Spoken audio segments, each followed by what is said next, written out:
The highway was dark that night.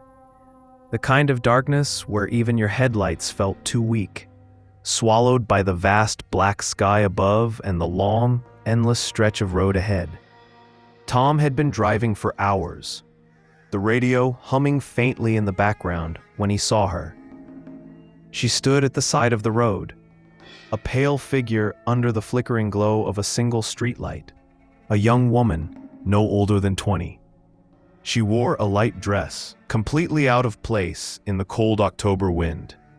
Tom slowed his car and rolled down the window. "You need a ride?" he asked, his voice carrying over the sound of the idling engine. She looked at him with tired eyes and nodded. "Please, I need to get home." Something about her voice made him shiver. It was soft, almost too soft, but she seemed harmless enough. He unlocked the door, and she slid into the back seat, folding her hands neatly in her lap. "Where to?" Tom asked, glancing at her in the rearview mirror. She gave him an address about 10 miles down the road. He didn't recognize it, but he nodded and started driving. For the first few miles, neither of them spoke. Tom kept stealing glances at her through the mirror. She sat so still, staring out the window, the passing lights occasionally illuminating her pale face. "You okay back there?" he finally asked. She turned to him and gave a faint smile. "Thank you for stopping. Most people don't."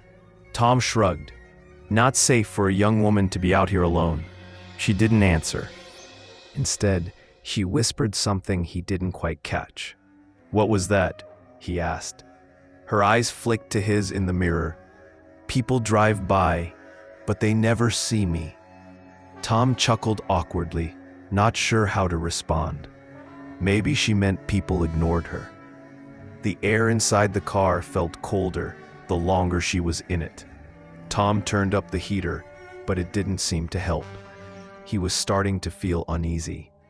Then, as he drove under a stretch of trees where the road darkened completely, she spoke again. "Almost there," she murmured. Finally, he saw a mailbox with the address she'd given him. He pulled into the gravel driveway of a small, dark house. No lights, no movement anywhere. "You live here?" Tom asked. But when he looked into the back seat, she was gone. The seat was empty. His heart lurched. He slammed the brakes and twisted around. "Hello?" The car was silent. Tom jumped out, his shoes crunching on the gravel. The cold wind howled around him as he ran up to the house and banged on the door. An elderly woman answered, her face lined with confusion. "Can I help you?" she asked.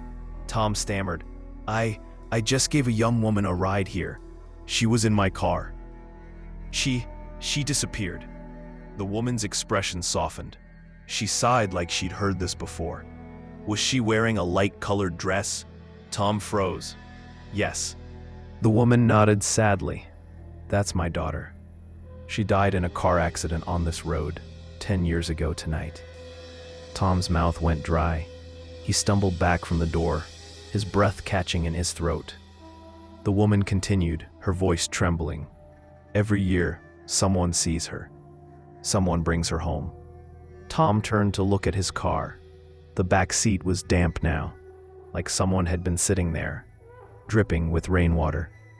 He didn't wait to hear more. He got in his car and drove off into the night, his hands shaking on the steering wheel. As he checked the rearview mirror one last time, just before the house disappeared from view, she was sitting there again, silent, staring,